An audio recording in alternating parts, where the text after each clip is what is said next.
Here guys, here's a trade that we did on TNGO. This was a short trade that we hit on back-to-back days, and just a real simple setup. So TNGO's, stock has been hanging around the 20s for a while. It's been basing here at 1960 pretty much all day, and then the Street Sweeper, which is a blog, put out a hit piece on it showing some negative potential things on this stock, and that swooped it down. And usually, because I'm a technical trader, I won't just short on the news. I need to see some type of intraday setup to really get it going. And so after this initial spike here, you can see after this initial spike, the stock came back up and had a bounce. But see how it didn't really have any follow through. It was just basically a relief bounce. And then what we started to do here was bear flag. Notice how it's not moving above, like, say, this 19 level, right? And so that kind of tells me that this stock is potentially ready to drop again. And you can see we're kind of just forming, right, just a very simple flag here.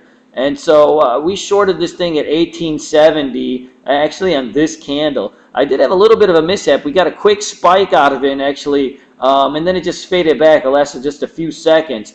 But, that could have potentially, if your stop was too tight, got me stopped out. But because it was a PR piece and the volume was pouring in, I gave the stock a little bit more leash than I normally would have. And so, I let this thing ride up a little bit. And then as it came back down, you can see, right, it cracked support here, and that's where you get the flush.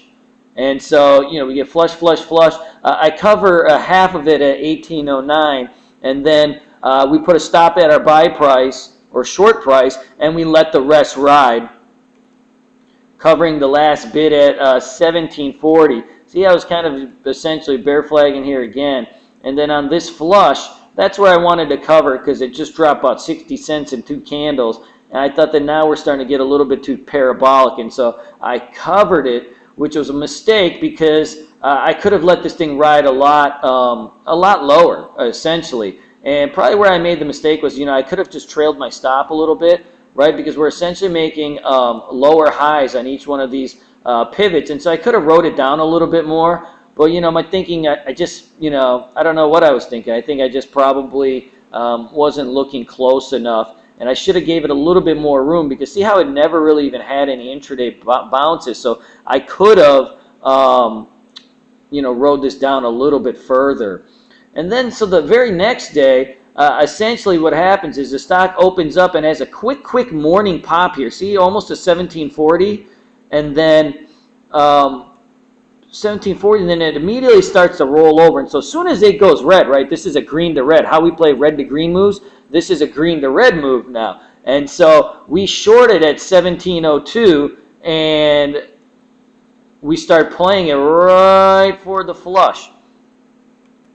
And so, a green to red move is essentially just a scalp play. And so as soon as we start the flush here, it start breaking these lows. I start covering half at 1670. And then see how we put a hammer candle here? It spiked down, came back up. So I ended up covering the rest of it at 1640. And so we ended up taking, another 60 cents on something like this.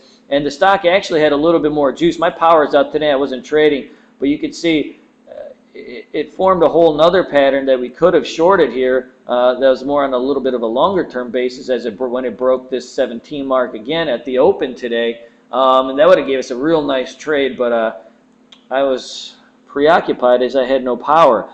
But two trades, just back-to-back, very simple setups, right? Bear flag, and then a green to red move, and boom, take your profits and go. So I hope that helps, guys. Let me know if you have any questions on this. Take care.